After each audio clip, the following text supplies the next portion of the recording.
வணக்கம் நேயர்களே, நீங்கள் கேட்டுக்கொண்டிருப்பது அண்ணா சமுதாய வானொலி 90.4 அலைவரிசை. இது இந்தியாவின் முதல் சமுதாய வானொலி. நேயர்களே, இப்பொழுது நாம் கேட்கவிருப்பது கார்கில் திவாஸ், அதாவது கார்கில் வெற்றி தினம் பற்றிய சிறப்பு நிகழ்ச்சி. ஒவ்வொரு வருடமும் ஜூலை 26ஆம் நாள் கார்கில் போரில் நம் நாடு அடைந்த வெற்றி குறித்தும், இந்த வெற்றிக்காக உழைத்த உயிர் நீத்த நமது இந்திய இராணுவ வீரர்களின் தியாகத்தை போற்றும் வகையிலும் இந்த தினம் அனுசரிக்கப்படுகிறது. இது குறித்து மேலும் பல சுவாரஸ்யமான தகவல்களை பகிர்ந்து கொள்வதற்காக நம்முடன் இணைந்திருக்கிறார் முன்னாள் இராணுவ அதிகாரி மேஜர் திரு மதன்குமார் அவர்கள். வணக்கம் சார். வணக்கம் சார். ஜெயஹிந்த் சார். உங்களை பற்றியும் உங்களுடைய பணி அனுபவம் குறித்தும் எங்கள் கூட பகிர்ந்துக்கிட்டிங்கன்னா நல்லாயிருக்கும் சார். கண்டிப்பாக சார். என்னோட பேர் மேஜர் மதன்குமார். ஒரு ஓய்வு பெற்ற இராணுவ அதிகாரி. 2003 நான் ராணுவத்துல ஜாயின் பண்ணேன். 2009 வரைக்கும் நான் ராணுவத்துல இருந்தேன், இந்திய ராணுவத்துல. காஷ்மீர் இன்னைக்கு இருக்கக்கூடிய பதட்டமா இருக்கக்கூடிய பல பகுதிகள், குறிப்பா டோடா, பூஞ்ச், இந்த இடங்கள்ல ஒரு 4.5 வருட காலம் அங்கதான் பணிபுரிந்தேன். நான் தீவிரவாத தடுப்பு படைப்பிரிவு அப்படின்னு சொல்லக்கூடிய ராஷ்டிரிய ரைபிள், அதுல ஒரு 2.5 வருட காலம் நான் இருந்தேன். அதன் பிறகு என்னோட உயர் படிப்புக்காக நான் எக்ஸாம் போயிட்டு என் உயர் படிப்பு முடிந்த உடனே நான் ஒரு 8 வருட காலம் தனியார் நிறுவனங்கள், கார்பரேட் நிறுவனங்கள்ல வேலை செஞ்சுட்டு இருந்தேன். பிறகு 2018 என்னோட சொந்த தொழில் நான் தொடங்கி, இப்ப அந்த சொந்த தொழில்ல ஒரு மிக முக்கியமான பங்கு அப்படின்றது இயற்கை விவசாயம். என்னோட தொழில் இயற்கை விவசாயம், ரெண்டுத்தையும் சேர்த்து இப்ப நான் பார்த்துட்டு இருக்கேன். இது தவிர என்னுடைய ஒரு யூடியூப் சேனல் இருக்கு, மேஜர் மதன்குமார் அப்படின்ற பேர்ல. ஜியோ பாலிட்டிக்ஸ், புவிசார் அரசியல், செக்யூரிட்டி அண்ட் ஸ்ட்ராட்டஜி, இதை பத்தி நான் ஒரு தொடர்ந்து ஆராய்ச்சி இருந்ததுனால மக்கள் கிட்ட பகிரணும் அப்படின்னு சொல்லிட்டு அந்த யூடியூப் சேனலை ரன் பண்ணிட்டு இருக்கேன். அந்த ஜியோ பாலிட்டிக்ஸ்ல ஒரு ரிசர்ச் மாணவனா இன்னைக்கு நான் என்னோட பணியை தொடர்ந்துட்டேன். என்னோட ஒரு சின்ன ஒரு அறிமுகம். நன்றி சார். ஜூலை 26 கார்கில் திவாஸ், இந்த கார்கில் வெற்றி தினம் பத்தி சொல்லுங்க சார். கண்டிப்பா. அதாவது இந்த நூற்றாண்டுல, 21ஆம் நூற்றாண்டுல அந்த எண்டுல இந்தியா சந்திச்ச ஒரு மிக முக்கியமான ஒரு யுத்தம். அன்னைக்கு 26 ஜூலை நம்ம டைகர் ஹில் அப்படின்ற அந்த பகுதியை நம்ம திரும்ப மீட்டெடுத்து இந்திய ராணுவம் அங்க வெற்றி கொடி, நம்மளோட தேசிய கொடியை நாட்டின பிறகுதான் இந்த போர் நம்ம அபிஷியலா முடிவுக்கு வந்துச்சுன்னு சொல்லி இதை ஒரு வெற்றி தினமா நம்ம அவரோட கொண்டாடிட்டு இருக்கோம். இந்த வருஷத்தோட சிறப்பு, இது 25வது வெற்றி தினம், silver jubilee year Kargil Vijay Diwas அப்படின்ற இந்த வெற்றினால நம்மளோட அந்த எல்லையில நமக்காக உயிர் நீத்த வீரர்கள், அந்த எல்லையில நமக்காக காயம்பட்ட வீரர்கள், இவ்வளவு பெரிய இடர்பாடு வந்தாலும் அது எல்லாத்தையும் தாங்கி நாட்டுடைய பாதுகாப்பை உறுதி செய்த இந்த முப்படை வீரர்களுக்கு நினைவாகவும் அவங்களுக்கு மரியாதை செலுத்தும் விதமாகவும் இந்த நாளை நம்ம ஒரு வருஷமும் கொண்டாடிட்டு இருக்கோம். நான் சொன்ன மாதிரி இந்த வருஷம் அப்படின்றது ரொம்ப ஸ்பெஷலானது. ஏன்னா இது கார்கில் விஜய் வெற்றி தினத்தோட 25வது வருடம். நன்றி சார். இந்த கார்கில் போர் பற்றி, குறிப்பாக அது எப்போ நடைபெற்றது, அதுக்கான காரணங்கள், இதெல்லாம் பற்றி கொஞ்சம் விளக்கமாக சொன்னீங்கன்னா நல்லாயிருக்கும் சார். கார்கில் போர் அப்படின்றது அந்த சமயத்துல நமக்கு பொலிட்டிக்கலா ரொம்ப அன்ஸ்டேபிளா இருந்துச்சு கண்ட்ரி. அப்போ அந்த நேரத்துல நம்ம தேர்தலை நோக்கி போயிட்டு இருந்தோம். திரு அடல் பிஹாரி வாஜ்பாய் அவர்கள் கேர்டேக்கர் பிரைம் மினிஸ்டர் அந்த டைம்ல இருந்தாரு. ஸோ அந்த ஒரு குறிப்பிட்ட ஒரு வருடத்துக்கு முன்னாடி தான் பாரத பிரதமர் இங்க இருந்து ஒரு பஸ் எடுத்துக்கிட்டு லாகூருக்கு போய் இந்தியா பாகிஸ்தான் பிரச்சனைகளை நீ வரக்கூடிய காலங்கள்ல இந்த கசப்பெல்லாம் இருக்கக்கூடாது அப்படின்னு சொல்லி ஒரு நட்புக்கரம் நீட்டினாரு. அந்த சைடு எடுத்தீங்க அப்படின்னா அவங்களுடைய பாகிஸ்தானுடைய பிரதமர் நவாஸ் ஷெரீப் நம்ம பாரத பிரதமர் அடல் பிஹாரி வாஜ்பாய் அவர்களை வரவேற்று 2 நாடுகளும் இனி அமைதியை நோக்கி போகணும், 2 நாடுகளும் கிட்டத்தட்ட ஒரே கலாச்சாரத்திலிருந்து வந்தக்கூடிய நாடுகள்ன்றதுனால இந்த கசப்பை மறந்து நம்ம முன்னாடி போகணும், இந்த உறவை முன்னாடி எடுத்துட்டு போகணும்னு சொல்லிட்டு லாகூர் பேக்ட் சைன் ஆகுது. அந்த இடத்துல எல்லா தலைவர்களும் இருந்தாங்க. பாகிஸ்தான் மக்களுக்கு நடுவுல வாஜ்பாய் அவர்கள் ஒரு மிகப்பெரிய உரையாற்றினார். அந்த மிகப்பெரிய வரவேற்பை பெற்றுச்சு பாகிஸ்தான்லயும் சரி, இந்தியாலையும் சரி. இப்போ இந்த இடத்துல ஒரு மிக முக்கியமான ஒரு நபர் மிஸ்ஸிங். அந்த நம்பர் யாரு அப்படின்னு பாத்தீங்கன்னா ஜெனரல் பர்வேஸ் முஷரப், பாகிஸ்தானுடைய ராணுவ தளபதி. புரோட்டோகால் படி அவர் அங்க இருந்திருக்கணும், இல்ல. இப்போ இந்த அமைதி ஒப்பந்தம்லாம் முடிஞ்சு நம்ம திரும்ப வரும் பொழுது இந்த அமைதி நடக்க கூடாது அப்படின்றதுல பாகிஸ்தான் ராணுவம், குறிப்பா பர்வேஸ் முஷரஃபோடைய ஒரு மிகப்பெரிய ஒரு இது இருந்துச்சு. இதுக்கு பின்னாடி அந்நிய சக்திகளும் இருந்தாங்க. அப்ப அவங்க என்ன பண்றாங்கன்னா கார்கில் பகுதியை சூஸ் பண்ணி ஜனவரிக்கு அப்புறம், அந்த பனிப்பொழிவுக்கு அப்புறம் மார்ச் மாத காலங்கள்ல அவங்களுடைய வீரர்கள், பாகிஸ்தானுடைய ராணுவ வீரர்கள் கார்கில் பகுதியில ஊடுருவுறாங்க. இந்த ஊடுருவல் ஏன் நடக்குது அப்படின்னா, இந்த இடத்த நம்ம வின்டர், அதாவது வெக்கேட்டட் போஸ்ட் அப்படின்னு நம்ம சொல்லுவோம். கடுமையான குளிர்காலங்கள்ல -40-45 வரைக்கும் இருக்கும். ஸோ அந்த டைம்ல பாகிஸ்தான் படைகளும் அவங்களுடைய போஸ்டை வெக்கேட் பண்ணிட்டு பின்னாடி போயிடுவாங்க. நாமளும் கார்கில், திராஸ், லே இந்த பகுதிகளில் இருக்கக்கூடிய அந்த உயரிய மலை பகுதியில் இருக்கக்கூடிய ராணுவ முகாம்களை டெம்பரரியா வெக்கேட் பண்ணிட்டு நம்மளும் பின்னாடி வந்துடுவோம். இதுதான் இத்தனோட காலம் இருந்துச்சு. அந்த முறை அவங்க வித்ட்ரா பண்ணல. வித்ட்ரா பண்ணாம நம்ம பின்னாடி வந்த இடத்த கார்கில், திராஸ், பெட்டாலிக் போன்ற உயரிய மலைப்பகுதிகளில் பாகிஸ்தானுடைய ராணுவம் ஊடுருவி அங்க அவங்க முகாமிடுறாங்க. முகாமிட்ட பிறகு இது இந்தியாவுடைய உளவுத்துறையும் இதை கணிக்க தவறிட்டாங்க. நம்ம ஒரு பொலிட்டிக்கல் இன்ஸ்டெபிலிட்டி இருந்துச்சுன்னா ஏற்கனவே சொன்ன மாதிரி இந்த நேரத்துல நம்ம ஒரு 3ஆம் தேதி மே மாதம் இது அபிஷியலா நம்மளுடைய ஒரு படைப்பிரிவு அங்க இந்த வெக்கேட் நம்ம பண்ணாலும் இங்க யாராவது ஊடுருவிக்கிறாங்களா அப்படின்னு பாக்குறதுக்கு LRP லாங் ரேஞ்ச் பெட்ரோலிங் அப்படின்றத நம்ம பண்ணுவோம். ஒரு அதிகாரி தலைமையில ஒரு 15 வீரர்கள் ஒரு வாரம் இந்த மலைப்பகுதிகளில் போய் நடந்து அங்க ஏதாவது மூவ்மெண்ட் இருக்கான்னு பார்த்துட்டு வருவாங்க. அப்படி பார்க்க போகும்பொழுது அங்க ஆடு மேய்ப்பாளர்கள் இருப்பாங்க மேல அந்த மலைப்பகுதிகளில். அவங்க சொல்றாங்க இந்த மாதிரி இங்க சில பேர் இருக்கிறாங்க, தீவிரவாதிகள் மாதிரி தெரியுது, அவங்க நம்ம ஊர் ஆளுங்க மாதிரி தெரியல அப்படின்றத அந்த ஃபர்ஸ்ட் இன்ஃபர்மேஷன் நமக்கு வருது. இதை ஊர்ஜிதப்படுத்துறதுக்கு யார் உள்ள வந்திருக்காங்க, தீவிரவாதிகள் தான் உள்ள வந்திருக்காங்களான்னு பாக்குறதுக்கு லெப்டினன்ட் சௌரவ் காலியா அப்படின்ற ஒரு இளம் அதிகாரி, 21 வயது அதிகாரி, அவர் தலைமையில ஒரு பெட்ரோல் அங்க போகுது. போகும்போது அவங்க எதிர்த்தாப்புல போய் பார்க்கும்போது நூற்றுக்கணக்கான பாகிஸ்தான் வீரர்கள் அங்க இருக்கிறாங்க. இவங்கள மேல தாக்குதல் நடக்குது. இவங்க ஒரு 8 பேர் தான் போனாங்க. தாக்குதல் நடந்து அவங்கள சிறைப்பிடிக்கிறாங்க. சிறைப்பிடித்து மிகவும் கொடுமைப்படுத்தி அவர்களுடைய உடல் பிற காலத்துல நம்ம கிட்ட ஒப்படைக்கப்பட்டது. இவங்க மிஸ் ஆகக்கூடிய பெட்ரோலை பாக்குறதுக்கு என்ன அப்படின்றதுல ராணுவம் கொஞ்சம் அலர்ட் ஆகி அதன் பிறகு இன்னொரு பெரிய ஒரு படைப்பிரிவு போகுது. போகும்போதுதான் தெரியுது தீவிரவாதிகள் கிடையாது, பாகிஸ்தானுடைய ராணுவம் அப்படின்னு சொல்லிட்டு. ஸோ கார்கில் யுத்தம் துவங்குது. 2 மாதம் 3 வாரம் 2 நாள் இந்த யுத்தத்தோட மொத்தம் 3ஆம் தேதி மேல ஆரம்பிச்சு 26ஆம் தேதி ஜூலை வரைக்கும். இதற்கு நடுவுல மே மாதம் நீங்க பாத்தீங்கன்னா இதுல நம்மளோட அதிகமான உயிர் சேதம் நம்ம சந்திச்சோம். ஏன்னா அவ்வளவு வீரர்கள் மலைக்கு தேவைப்படுவாங்க. அதாவது ஒரு எதிரி மலைக்கு மேல இருக்கான்னா குறைந்தபட்சம் 21 பேர் வேணும் அந்த ஒரு எதிரியை சமாளிக்கிறதுக்கு. நம்ம ஃபைட்டிங் ரேஷியோன்னு சொல்லுவோம். அப்போ 3 மிகப்பெரிய சவால்கள் இருந்துச்சு. என்ன அப்படின்னா நம்மளுடைய வீரர்கள் யூஸ் பண்ணக்கூடிய துப்பாக்கிகள், அந்த துப்பாக்கிகளுடைய ஃபேஸ் அவுட் பண்ணி SLRன்னு சொல்லக்கூடிய அந்த பழைய துப்பாக்கிகளை மாற்றி அப்பதான் புது ரக துப்பாக்கிகள் உள்ள வர ஆரம்பிச்சது. ஸோ அதனோட பயிற்சியும் நம்ம கிட்ட அதிகமா கிடையாது. அந்த துப்பாக்கியுமே அந்த உயரிய மலைப்பகுதிகளில் டெஸ்ட் பண்ணி அதோட ப்ரூவன் இது பாத்தீங்கன்னா உங்களுக்கு எஃபிஷியன்சி அப்படின்றது நமக்கு ரிலேபிளா இல்லாம இருந்தது. ஸோ அடிப்படை நமக்கு துப்பாக்கியே ஒரு பெரிய ஒரு பிரச்சனையா இருந்துச்சு அந்த காலகட்டங்கள்ல. பிறகு அந்த மலைப்பகுதிகள் எல்லாமே பாத்தீங்கன்னா 70 அடி செங்குத்தாதான் நம்மளுடைய வீரர்கள் மேலே ஏறி போய் சண்டை போட்டாங்க. 3வது அங்க இருக்கக்கூடிய தட்பவெப்ப நிலை -27 டிகிரி -17 டிகிரி எல்லாம் நைட் அங்க டெம்பரேச்சர் இருக்கும். அதே மாதிரி பாத்தீங்கன்னா அங்க அந்த மலைப்பகுதிகளில் அவ்வளோ லோடு எடுத்துக்கிட்டு மேல இருக்கக்கூடிய எதிரி வலிமையா இருக்கிறான். நாம கீழே இருந்து ஓப்பன்ல மூவ் ஆகிறோம். நமக்கு இயற்கை நமக்கு எதிராக இருக்குது. எத்தனை எதிரிகள் இருக்காங்கன்றது நமக்கு தெரியாது. சரியான ஆயுதங்களுமே நம்ம கிட்ட இல்லை. ஏன்னா அந்த டைம் தான் நமக்கு துப்பாக்கிகள் மாற்றப்பட்ட டைம் அது. ஸோ இந்த ஒரு சவாலான ஒரு நேரத்துல நம்மளோட வீரர்கள் 18 வயதுல இருந்து 25 வயதிற்கு உட்பட்ட வீரர்கள், அதிகாரிகள், இவங்க தான் முன்னாடி நின்று எத்தனை உயிர் போனாலும் நம்ம நாட்டை இந்த பாகிஸ்தானிய ராணுவத்தை அங்கிருந்து அழிச்சு நம்ம அந்த இடத்த மீட்டெடுப்போம்னு ஒரு வெறித்தனத்தோட நாட்டுப்பற்றோட அந்த வீரர்கள் மேல போய் சண்டை செஞ்சுதான், அவ்வளவு பெரிய ஒரு இதை செஞ்சுதான் இந்த இடத்த நம்ம ஃபர்ஸ்ட் ஹாஃப்ல மீட்டெடுக்கிறோம் பாதி இடத்த. 2வது பாதி ஜூன் மாதம் இந்தியாவுடைய அடுத்த கட்டத்தை நோக்கி வாஜ்பாய் அவர்கள் நகர்த்த இந்த போரை நீ இது பண்ணக்கூடாதுன்னு சொல்லி விமானப்படையை பயன்படுத்துறோம் முதல் முறையா. இந்திய கடற்படை ஆபரேஷன் சஃபேத் சாகர் அப்படின்னு சொல்லி அவங்க ஒரு இதை ஆரம்பிச்சாங்க. கடல் பகுதிகளில் இந்தியாவுடைய போர்க்கப்பல்கள் கராச்சியை நோக்கி நகர ஆரம்பிச்சாங்க. கராச்சியை பிளாக்கேட் பண்ணாங்க இந்தியா. இது நிறைய பேருக்கு தெரியாது.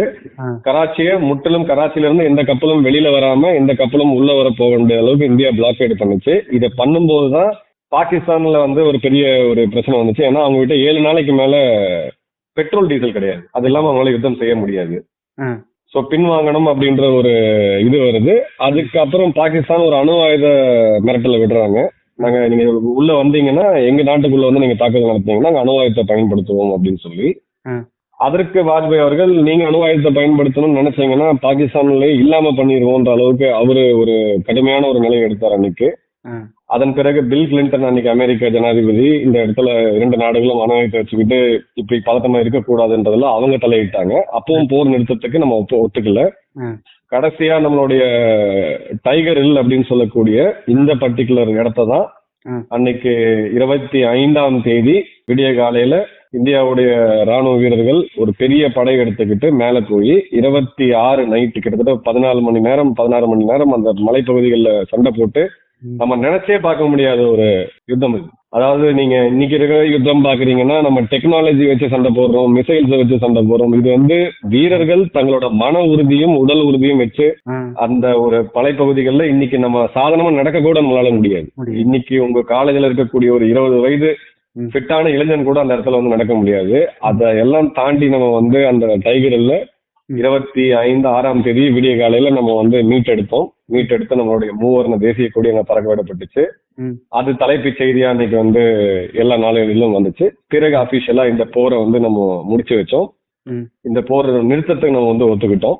நம்ம விட்ட இடங்களை எல்லாமே இப்ப பாகிஸ்தான் இருந்து பிடிச்சு திரும்ப எடுத்த பிறகு அங்க இருக்கக்கூடிய நூற்றுக்கணக்கான பாகிஸ்தான் வீரர்களோட உடல்களை கூட பாகிஸ்தான் ராணுவம் வாங்க மறுத்துட்டாங்க அவங்க அரசாங்கம். ஏன்னா எங்க ஆளுங்க இல்ல அப்படின்னு சொல்லிட்டாங்க. ஆனா அந்த மலைப்பகுதிகளிலும் அந்த வீரர்களுடைய அந்த தியாகத்தை, பாகிஸ்தான் வீரர்களோட தியாகத்தையும் நம்ம வந்து அங்கீகரிச்சு அந்த வீரர்களுக்கு இஸ்லாமிய சடங்குப்படி அந்த உயரிய மலைப்பகுதிகளில் நம்ம அவங்களுக்கு இஸ்லாமிய சடங்குப்படி அவங்க உடல்களை வந்து நல்லடக்கம் செய்து அவங்களுக்கு உண்டான அந்த எல்லாத்தையும் மரியாதையும் கொடுத்து நம்ம வீரர்கள் வந்து அந்த வீரர்கள் இறந்த வீரர்களுக்கு ஒரு சல்யூட்டை வச்சுட்டு நம்ம திரும்ப வந்தோம். இதுதான் இந்த போருடைய ஒரு இது. சார், இந்த போர் நமக்கு ஏற்படுத்திய மறக்க முடியாத சுவடுகள் அல்லது நினைவுகள் ஏதாவது குறிப்பிட்டு சொல்ல முடியுமா சார்? வாழ்க்கையில இன்னைக்கு இருக்கக்கூடிய ஜெனரேஷனுக்கு வந்து நம்ம கடந்து வந்த பாதை தெரியல அப்படின்னா நம்ம எங்க போகணும் அப்படின்றது நமக்கு தெரியாது. இன்னைக்கு நம்ம சாதாரணமா எடுத்துட்டு இருக்கோம். இந்தியா பாகிஸ்தான் கிரிக்கெட் மேட்ச் நம்ம பாக்குறோம். அந்த நாடு எந்த அளவுக்கு இந்தியாவை எதிர்க்குது, அந்த மக்களுடைய மனநிலை என்ன அப்படின்றத இந்த கார்கில் யுத்தத்துல லெப்டினன்ட் சௌரவ் காலியா அவர்களுடைய உடம்ப நம்ம வந்து அவங்க வீரர்களை நல்லடக்கம் செஞ்சு அவங்க மத சடங்குப்படி நல்லடக்கம் செஞ்சோம். அதுல ஒரு அதிகாரி இது அங்க இருக்கக்கூடிய ஒரு பாகிஸ்தான் ராணுவ அதிகாரி அவர் காமிச்ச அந்த வீரத்துக்கு இங்க இருக்கக்கூடிய நம்மளுடைய ராணுவ அதிகாரி வந்து அவங்களுக்கு எழுதுனாங்க, இப்படி ஒரு அதிகாரி உங்களுக்கு வந்து இருந்திருக்காரு, இவ்வளவு ஒரு வீரமா எங்க கிட்ட சண்டை போட்டாரு, இந்த வீரத்தை வந்து நீங்க வந்து அங்கீகரிக்கணும் அப்படின்னு சொல்லி அந்த அதிகாரிக்கு பாகிஸ்தான் வந்து நிஷான் ஹி ஐதர் அப்படின்னு சொல்லக்கூடிய பாகிஸ்தானோட உயரிய ஒரு ராணுவ பதக்கம் நம்ம பரமீர் சக்ரா மாதிரி அதை கொடுத்தாங்க. சோ இந்த இடத்த தான் நம்ம வந்து நம்மளுடைய நாடு, நம்மளுடைய நாட்டோடைய கலாச்சாரம் என்ன அப்படின்றத நம்ம உலகத்துக்கே காமிச்சோம். ஏன்னா அவங்க நம்மளுடைய சௌரவ் காலியா அவர்களுடைய உடல்ல 150க்கும் அதிகமான சிகரெட் காயங்கள் இருந்துச்சு. அவருடைய கண்கள் நோண்டி எடுக்கப்பட்டிருந்துச்சு. அவரோட காது வந்து கிழிச்சு எடுத்திருந்தாங்க. நம்ம வார்த்தையால விவரிக்க முடியாத அளவுக்கு அவரை கொடுமைப்படுத்தி அவரை கொன்னாங்க. கொன்னுதான் நம்ம கிட்ட அந்த உடம்ப வந்து நம்ம கிட்ட கொடுத்தாங்க. ஆனா நம்மளுடைய போர் தர்மம் அப்படின்றதுல கரெக்டா நின்று அவங்களுக்கு என்ன இது பண்ணணுமோ அந்த மரியாதையை பண்ணிதான் அவங்க வந்து நம்ம அடக்கம் செஞ்சோம். நிச்சயமா சார், இந்த கார்கில் போரில் பல வீரர்கள் உயிர் தியாகம் செஞ்சு இந்த வெற்றியை நமக்கு பெற்று தந்திருக்காங்க. இந்த வெற்றிக்கு காரணமான வீரர்களில் முக்கியமான சில வீரர்களை நம்ம குறிப்பிட்டு சொல்ல முடியுமா சார்? 4 வீரர்களுக்கு இதுல வந்து பரம்பீர் சக்கரை கிடைச்சது. ஒன்னு வந்து அன்னைக்கு இருந்த சிப்பாய் யுகேந்தர் சிங் யாதவ் அவர்கள் இன்னமும் உயிரோட இருக்கிறார். லெப்டினன்ட் மனோஜ்குமார் பாண்டே இறந்துட்டார். நம்ம வாழ்க்கையில ஏதாவது கஷ்டப்படும் போது நம்ம மனோஜ்குமார் பாண்டே வரலாறு படிச்சோம் அப்படின்னா சாக போறவங்க கூட உயிரெடுத்து வரக்கூடிய அளவுக்கு ஒரு வீர தியாக ஒரு வரலாறு. கேப்டன் விக்ரம் பத்ரா அவர்கள் தில் மாங்கே மோர் அப்படின்னு சொன்னவர், அவரோட வரலாறு நம்ம எல்லாருக்குமே தெரியும். அப்புறம் ரைஃபிள்மேன் சஞ்சய் குமார், இவரும் ஒரு கார்கில் பரமீர் சக்கரா வாங்கினவர். நான் மிலிட்டரியில ட்ரைனிங் இருக்கும்போது எனக்கு இவர் வாத்தியாரா இருந்தாரு. அப்புறம் வந்து 6 மகாவீர் சக்கரா கொடுக்கப்பட்டுச்சுன்னு நினைக்கிறேன், 6-8 கொடுக்கப்பட்டுச்சு. அதுல நிறைய வீரர்கள் இருந்தாங்க. பிறகு எண்ணற்ற வீர பதக்கங்கள் நம்ம எல்லாருமே வந்து இதுக்கு வந்து கொடுத்தோம். சோ இந்த இந்த போருடைய ஒரு அடிப்படை புரிதல் என்ன அப்படின்னா, இதற்கு முன்னாடி நடந்த யுத்தங்கள்ல அரசியல் தலைமை, ராணுவ தலைமை, நம்மளுடைய இது எல்லாருமே அவங்களோட ரோல் வந்து மிகப்பெரிய லெவல்ல இருந்தது. ஆனா இந்த ஒரு போரை பொறுத்த வரைக்கும் 17-18 வயதுல இருந்து 25 வயதுக்குள்ள இருக்கக்கூடிய வீரர்கள், அதிகாரிகள், கேப்டன், மேஜர் ரேங்க்ல இருக்கக்கூடிய அதிகாரிகள், இளைஞர்கள் சண்டை போட்டு தங்க உயிரை கொடுத்து தியாகம் பண்ணி நமக்கு இந்த வெற்றி பெற்ற போர் அப்படின்னா கார்கில் தான். ஸோ உலகத்தையே மொத்தமா திரும்பி பார்க்க வச்ச போர் அப்படின்னு நம்ம கூட நம்ம சொல்லலாம். ஏன்னா இந்த போர்ல தான் உலகத்திலேயே அதிகமான உயரத்துல நம்ம ஆர்ட்லரின்னு சொல்லக்கூடிய பீரங்கியை யூஸ் பண்ணணும். இன்னைக்கும் பல நாடுகள் இந்த போர்ல இந்தியா எப்படி சண்டை போட்டுச்சுன்ற அந்த யுக்தியை எடுத்துதான் அவங்க கற்றுக் கொடுத்துட்டு இருக்காங்க. ஸோ நம்மளுடைய வரலாற்றுடைய ஒரு மிக முக்கியமான ஒரு போர் இது.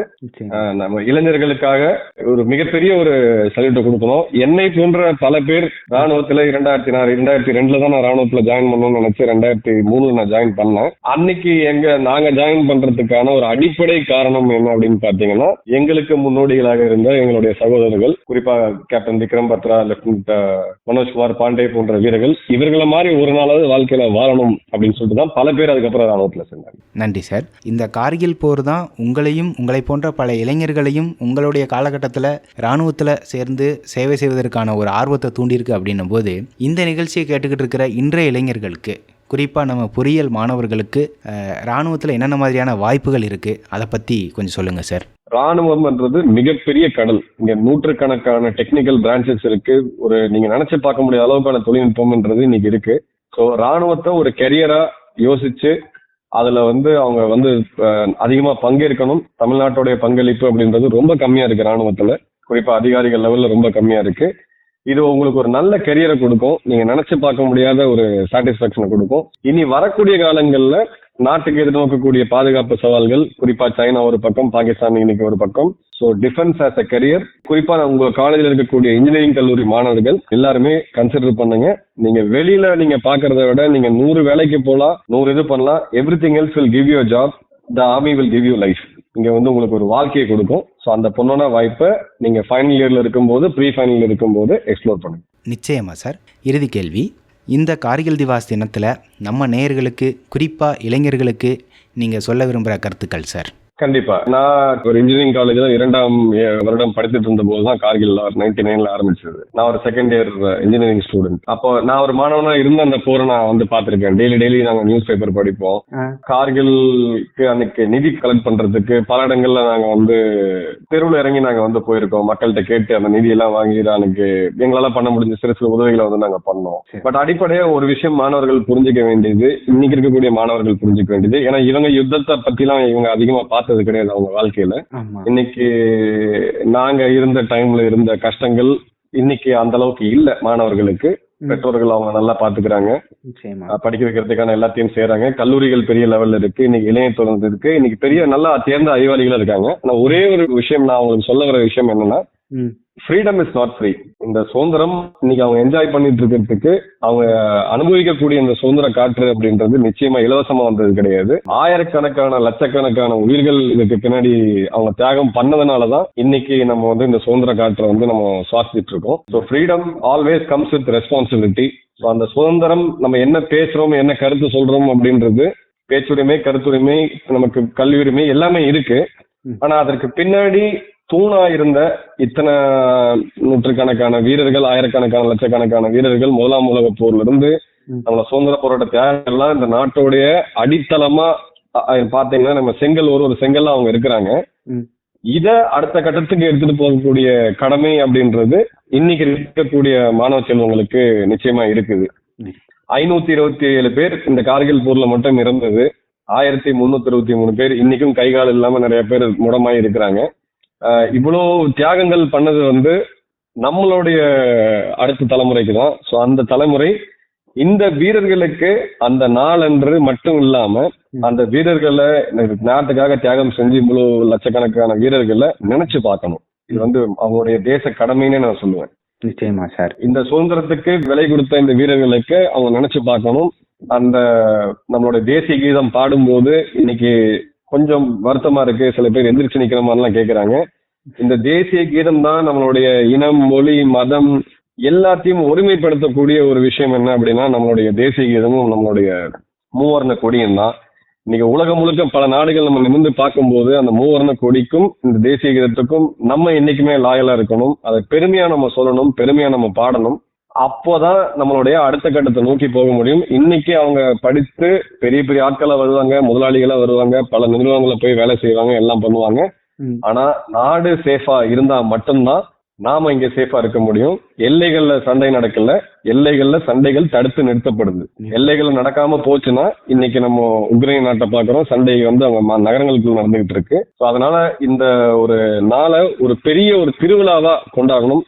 எப்படி நம்ம தீபாவளியோ இல்லை எப்படி ஒரு பண்டிகை கொண்டாடுறோமோ அதை விட 100 மடங்கு ஒரு திருவிழாவா நம்ம கொண்டாடணும். நிச்சயமா சார். இவ்வளவு நேரம் உங்களுடைய பொன்னான நேரத்தை எங்களுக்காக ஒதுக்கி எங்கள் கூட நிறைய விஷயங்கள் பகிர்ந்துக்கிட்டீங்க. நிறைய விஷயங்கள் நம்ம நேயர்கள் இந்த நிகழ்ச்சி மூலமாக தெரிய வந்திருப்பாங்க. நிறைய இளைஞர்களுக்கு இராணுவத்தில் சேர்ந்து பணியாற்றணும், சேவை செய்யணும் அப்படிங்கிற ஒரு எழுச்சி நிச்சயமாக உருவாகியிருக்கும் அப்படின்னு நம்புகிறேன். நன்றி சார். நன்றி சார். நேயர்களே, இந்த நிகழ்ச்சி உங்களுக்கு பயனுள்ளதாக இருந்திருக்கும் என நம்புகிறேன். மீண்டும் அடுத்த நிகழ்ச்சியில் சந்திப்போம். நன்றி, வணக்கம்.